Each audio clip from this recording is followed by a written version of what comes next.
ভাদ্র মাসের শুক্লপক্ষের চতুর্থী তিথিতে ভগবান গণেশের জন্ম হয়েছিল। চতুর্থী তিথিতে গণেশের পূজা করলে ঘরে সুখ, সমৃদ্ধি ও সৌভাগ্য আসে। দেশ জুড়ে উৎসব আনন্দ হয় এই গণেশ চতুর্থীতে। এমনটা বিশ্বাস করা হয়, গণেশ চতুর্থীর দিন চাঁদ দেখলে মিথ্যা কলঙ্ক মানে মিথ্যা অপবাদ আসে। শ্রীকৃষ্ণের বিরুদ্ধে সামন্তক নামক এক মূল্যবান রত্ন চুরির অভিযোগ আনা হয়েছিল। তার আসল কারণটি হলো শ্রীকৃষ্ণ ভাদ্র শুক্ল চতুর্থীর দিনে চাঁদ দেখেছিলেন। তার ফলস্বরূপ শ্রীকৃষ্ণকে ভগবান হওয়া সত্ত্বেও মিথ্যা অভিযোগ, মিথ্যা চুরির অপবাদ দেওয়া হয়েছিল। তবে কেন চাঁদ দেখতে নেই এই চতুর্থীর দিনে, তার পেছনে একটি অভিশপ্ত কারণ রয়েছে। পৌরাণিক কাহিনী অনুসারে একবার ভগবান গণেশ ইঁদুরে চড়ে যাচ্ছিলেন।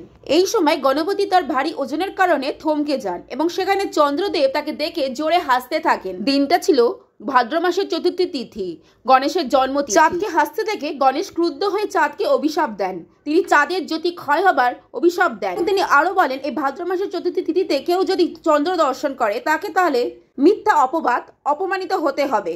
তাই এই গণেশ চতুর্থী তিথিতে অর্থাৎ ভাদ্র মাসের চতুর্থী তিথিতে চাঁদ দর্শন একেবারেই নিষিদ্ধ। সকলকে গণেশ চতুর্থীর শুভেচ্ছা।